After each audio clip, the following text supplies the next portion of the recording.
Assalamualaikum warahmatullahi wabarakatuh. Israel kini menghadapi ancaman besar bukan hanya dari medan tempur, tetapi juga dari sektor paling mendasar, pasokan pangan. Dalam gelombang konflik yang terus meluas, rantai logistik Israel dihantam dari 3 arah sekaligus oleh Hizbullah dari utara, Iran dari timur, dan kelompok Houthi dari Laut Merah.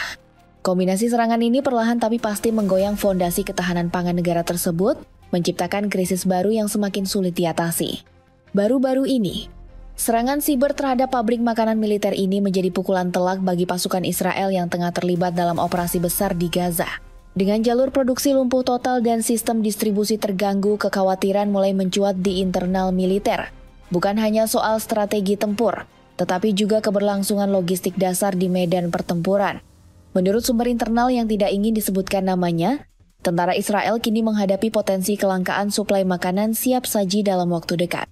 Dalam kondisi perang yang menuntut mobilitas tinggi dan stamina penuh, kehilangan akses terhadap logistik pangan bisa berujung fatal. Lebih dari itu, keberhasilan peretasan terhadap data rahasia sistem distribusi logistik memunculkan pertanyaan serius mengenai keamanan siber Israel yang selama ini dikenal sebagai salah satu yang terkuat di dunia. Fakta bahwa jaringan pabrik bersertifikasi Kementerian Pertahanan dapat ditembus membuka celah kerentanan yang belum pernah terjadi sebelumnya.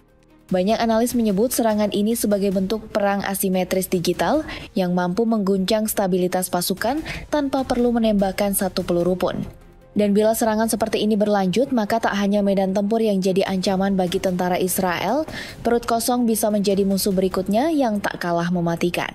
Sebelumnya, dikutip dari Al-Mayadin menyebutkan bahwa Hizbullah telah berhasil menghancurkan 90 pabrik makanan yang sebelumnya menjadi tulang punggung pasokan logistik domestik dan militer Israel. Akibat serangan itu, lebih dari 500 pekerja dilaporkan hilang atau tewas dan kerugian ekonomi ditaksir mencapai 27 juta dolar. Serangan ini bukan hanya menyebabkan lumpuhnya produksi pangan, tetapi juga memicu eksodus besar-besaran. Sekitar 80.000 warga Israel terpaksa mengungsi dan sebagian besar dari mereka menolak kembali, menyalahkan pemerintah atas kegagalan melindungi wilayah utara. Sementara itu dari arah timur, Iran terus meningkatkan tekanan melalui operasi drone dan rudal presisi tinggi. Serangan-serangan yang difokuskan pada infrastruktur militer dan energi juga mulai mengarah ke sektor-sektor vital lainnya. Meskipun belum ada bukti bahwa Iran secara langsung menghancurkan pabrik pangan, keberhasilan mereka dalam melumpuhkan pusat logistik dan pembangkit listrik di Haifa dan Beersheba turut memperburuk distribusi pangan nasional. Dalam konteks perang modern, serangan terhadap jaringan energi dan logistik pada akhirnya memiliki efek domino terhadap suplai makanan dan kebutuhan dasar warga. Tidak kalah signifikan, kelompok Houthi dari Yaman melancarkan serangan yang menargetkan jalur perdagangan Israel di Laut Merah. Serangan rudal dan drone mereka terhadap kapal-kapal kargo telah memaksa banyak jalur pelayaran dialihkan dari pelabuhan Eilat ke rute alternatif yang lebih jauh dan mahal. Akibatnya, pasokan bahan makanan dari Asia ke Israel terganggu, menimbulkan kekhawatiran akan kelangkaan pangan. Menurut laporan media lokal, kondisi ini sudah menyebabkan lonjakan harga dan kekosongan stok di beberapa titik distribusi. Lebih dari sekadar serangan militer, ketiga front ini menunjukkan bahwa strategi lawan Israel kini mulai bergeser ke arah perang logistik.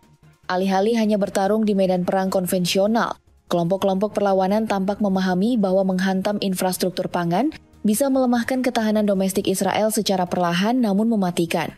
Pemerintah Israel pun berada dalam posisi sulit, terus mempertahankan front militer yang melebar sambil menghindari krisis sosial ekonomi yang bisa meledak kapan saja dari dalam negeri. Krisis ini telah memunculkan kekhawatiran serius di internal pemerintah Israel. Jika serangan Houthi terus berlanjut, maka kelangkaan pangan bukan lagi sekadar kemungkinan, melainkan keniscayaan.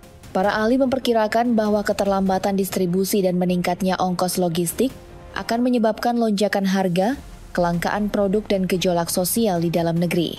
Yang menjadi perhatian utama para analis adalah dampak jangka panjang dari krisis ini.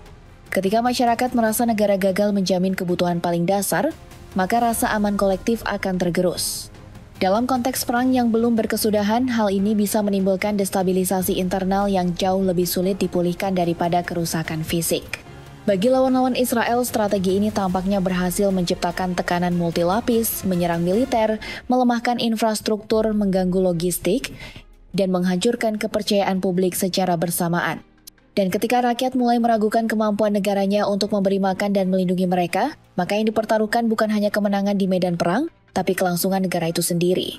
Krisis yang menimpa Israel saat ini bukan hanya sekadar masalah logistik atau serangan militer biasa. Ini adalah indikasi perubahan besar dalam pola peperangan modern.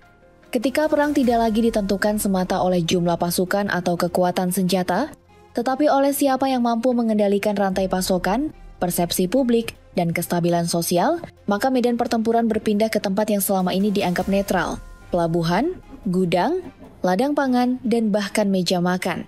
Tekanan dari Hizbullah yang menghancurkan pabrik makanan, serangan Iran yang melumpuhkan energi dan logistik, serta sabotase Houthi terhadap jalur pelayaran bukanlah tindakan terpisah.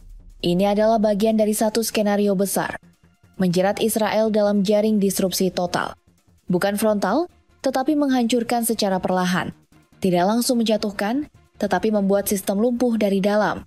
Israel kini dituntut untuk merespons bukan hanya dalam bentuk militer, tetapi juga diplomatik, ekonomi, dan sosial.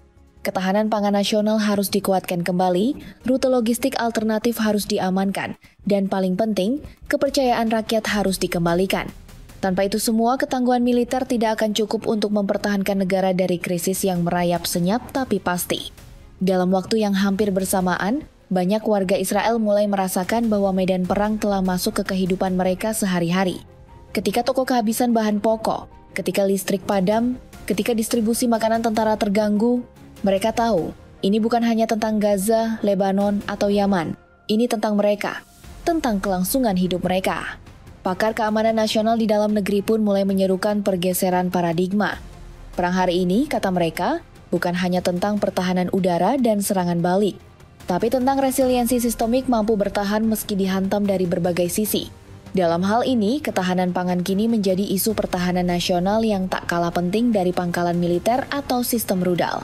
Dengan berbagai tekanan yang terus meningkat, masa depan Israel bergantung pada seberapa cepat dan strategis pemerintah dapat menyesuaikan diri.